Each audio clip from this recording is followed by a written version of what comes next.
Hello बच्चों, चलिए प्रश्न को पढ़ते हैं और समझते हैं। 70 जारों में कॉफी के भार को निम्नलिखित सारणी में दर्शाया गया है और हमें सारणी दी गई है। उपरोक्त बंटन का प्रसरण एवं मानक विचलन हमें ज्ञात करना है। प्रश्न को हल करने से पहले प्रश्न के लिए हम मुख्य अवधारणा लिख लेते हैं। तो प्रश्न की मुख्य अवधारणा जिसकी सहायता से हम इस प्रश्न को हल करेंगे। मुख्य अवधारणा में हम प्रसरण और मानक विचलन ज्ञात करने के सूत्र को लिखेंगे। सबसे पहले मैं प्रसरण का सूत्र लिख देता हूं। देखिए, प्रसरण बराबर क्या होता है ये आपको पता होना चाहिए। तो प्रसरण बराबर होता है, इसका जो सूत्र बनेगा वो बनेगा 1/n, उसके बाद summation F I D I का वर्ग। यहाँ पर n को बच्चों आप कैपिटल ले सकते हैं क्योंकि एफ आई का भी यहाँ पर जिक्र है। तो 1/N लिख दीजिए यहाँ पर। उसके बाद माइनस यहाँ पर बनेगा summation F I D I बटा एन, और पूरे की घातांक कितनी हो जाएगी, 2 हो जाएगी। और जहां, यदि आप जानना चाहते हैं डी आई क्या है तो मैं इसको भी लिख देता हूं। जहां जहां डी आई जो होता है बच्चों, यह एक्स आई माइनस ए होता है और एक कल्पित माध्य होता है जो एक्स आई के मान में से ही लेके हम इसका चुनाव करते हैं। मतलब एक्स आई का जो भी मान होंगे उसमें से कोई एक मान हम लेकर इसको कैपिटल ए बना लेंगे जो कल्पित माध्य होगा। उसके बाद आपको पता होना चाहिए मानक विचलन क्या होता है। तो मानक विचलन का भी सूत्र याद होना चाहिए हमें। मानक विचलन, तो मानक विचलन को हम सिग्मा से व्यक्त करते हैं और मानक विचलन होता है जब हम प्रसरण का वर्गमूल कर देते हैं। तो वर्गमूल के अंदर क्या आ जाना चाहिए, प्रसरण। तो यदि प्रसरण का वर्गमूल किया जाएगा तो हमें मानक विचलन प्राप्त हो जाएगा। तो ये दो सूत्र हैं। अब हम प्रश्न से संबंधित सारणी तैयार करते हैं और फिर इसको हल करते हैं। तो मैं यहाँ से सारणी बनाता हूँ। सबसे पहले मैं लिखूंगा यहाँ पर वर्ग। तो वर्ग हमें क्या क्या दिया हुआ है, देखो हमें दिया हुआ है 200 और 200 से 201। उसके बाद 201 से 202, 202 से 203, उसके बाद 203 से 204, फिर 204 से 205 और 205 से 206। ये वर्ग दिया हुआ है आपको 205 से 206 तक। अब हम यहाँ पर क्या करेंगे, एक्स आई निकाल लेंगे इसका। तो इसका जो एक्स आई होगा वो इसका मध्य बिंदु होगा। तो इसका मध्य बिंदु हम लोग निकाल लेते हैं। देखो ये हो जाएगा 200 और 0.5 हो जाएगा। ये हो जाएगा 201.5 हो जाएगा। ये 202.5 हो जाएगा। ये हो जाएगा 203 दशमलव, ये भी 5 हो जाएगा। ये होगा 204 और 0.5 हो जाएगा। उसके बाद ये होगा 205 और दशमलव, यहाँ पर भी 5 आ जाएगा। तो याद रखें ये मैंने मध्य बिंदु इसके निकाले हैं। अब हम इसको आगे हल करते हैं। ये 204.5 था। जैसा मैंने कहा कि यहाँ पर हम क्या करेंगे, इनमें से किसी एक मान का चुनाव कर लेंगे और उसे कैपिटल ए मान लेंगे। तो मैं इस बात को लिख देता हूँ यहाँ पर, माना, यहाँ पर लिख लेते हैं माना जो हमारा कल्पित माध्य कैपिटल ए है, इसको मैंने 202.5 मान लिया बच्चों। कोई भी मान आप यहाँ पर मान सकते हो। तो इस आधार पर अब देखिए हम निकालेंगे इसका डी आई। तो यहाँ पर निकाल देता हूँ मैं डी आई।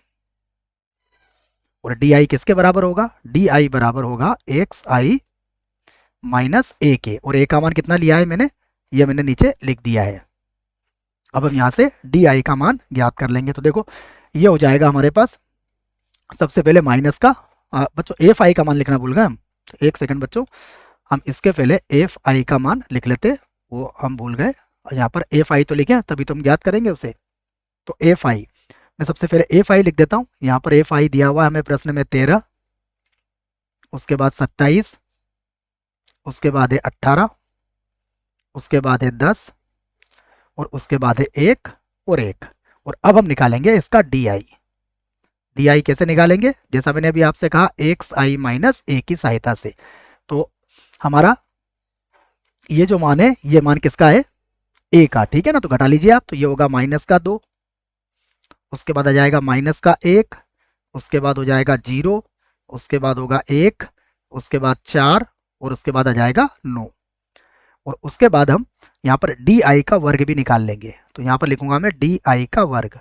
तो -2 का वर्ग 4 हो जाएगा, -1 का वर्ग 1 हो जाएगा, 0 का वर्ग 0 हो जाएगा, फिर 1 का वर्ग 1, 4 का वर्ग होगा 16 और 9 का वर्ग हो जाएगा यहाँ पर 81 हो जाएगा बच्चों। ठीक है, यहाँ पर घटाने में गड़बड़ कर दी क्या हमने, थोड़ी सी घटाने में बच्चों गलती हो गई है, इसको भी मैं ठीक कर लेता हूँ। देखो 205 में से 202 घटेंगे तो 3 आएगा बच्चों, गलती से 9 लिख दिया था, यहाँ पर क्या आएगा 3।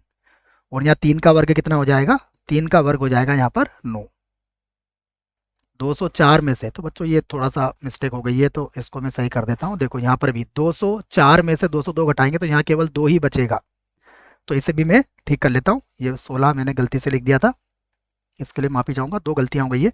तो इसको लिखते हैं हम, यहाँ पर कितना लिखेंगे, यहाँ पर ये आएगा 2, तो 2 का वर्ग कितना हो जाएगा, 4 हो जाएगा बच्चों। ठीक है, बाकी सारणी आपको बनाना अच्छे से। अगला जो हमारे पास बनेगा वो बनेगा अब एफ आई डी आई, और उसके बाद जो बनेगा वो बनेगा एफ आई और डी आई का वर्ग, अर्थात एफ आई का डी आई से अब आपको गुणा करना है।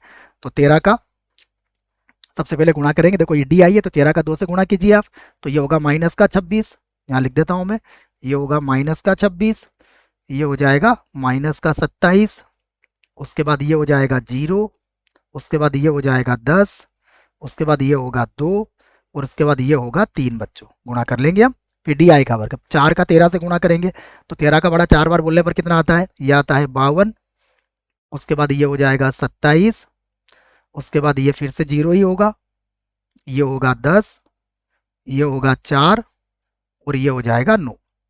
अब हम इन्हें जोड़ लेंगे, जो जो हमें आवश्यकता है उन्हीं उन्हीं मानों को हम यहाँ पर जोड़ के लिख देंगे। तो सबसे पहले मैं जोड़ूंगा, मुझे चाहिए एफ आई का योगफल, क्योंकि यही कैपिटल एन के बराबर होगा। तो एफ आई को जब जोड़ेंगे तो वह कितना आएगा, एफ आई डी आई को भी जोड़ लेते हैं हम। तो देखो एफ आई डी आई को जोड़ने पर तो आएगा -38, ये मैं लिख देता हूं। उसके बाद एफ आई डी आई का जो वर्ग है इसको जोड़ने पर आ जाएगा हमारा 102। इन सब की आवश्यकता हमें पड़ेगी यहाँ पर। एफ आई का योगफल भी जोड़ लेते हैं, ये कितना हो जाएगा, देखिए ये हो जाएगा 70।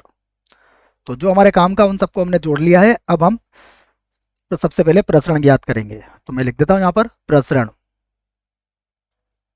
तो प्रसरण जो होता है इसका सूत्र हमने लिख लिया है, इसका सूत्र होगा 1/n, उसके बाद समेसन, ये बनेगा एफ आई डी आई का वर्ग माइनस, उसके बाद फिर होगा summation F I D I बटे में आएगा n और पूरे का वर्ग हो जाएगा।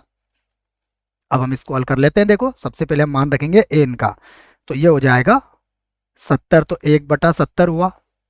फिर एफ आई डी आई का वर्ग देखिए हमने सारणी में कितना निकाला है, ये है 102, इसको लिख दिया मैंने 102 माइनस, उसके बाद फिर कोष्टक में लिखूंगा मैं, तो ये तो माइनस का 38 है, तो माइनस का 38 और बटे में ये आ जाएगा 70। इसको हल कर लेते हैं। तो अब जब इसको हल करेंगे तो देखो 102 को 70 से हम भाग लगा देंगे तो ये लगभग आ जाएगा 1.45। उसके बाद माइनस, हम इसको भाग लगाएंगे, 38 को 70 से भाग लगा देंगे बच्चों, तो भाग लगा देंगे इसको, तो ये हो जाएगा हमारे पास माइनस का 0.543, ये लगभग लिया है बच्चों हमने 543, और इसका वर्ग कर देंगे तो यहाँ पर आ जाएगा 1.45, उसके बाद माइनस, जब इसका वर्ग करेंगे तो ये तो धनात्मक हो जाएगा, तो ये हो जाएगा 0.29, दशमलव के 2 स्थानों तक इसको ले लेते हैं और बराबर, अब इसको घटा देते हैं तो ये आ जाएगा लगभग 1.16 के बराबर, 1.16। तो ये हमारा क्या आ जाएगा, ये हमारा होगा प्रसरण। तो प्रसरण हमने इसका ज्ञात कर दिया है, अर्थात एक उत्तर हमारा आ चुका है।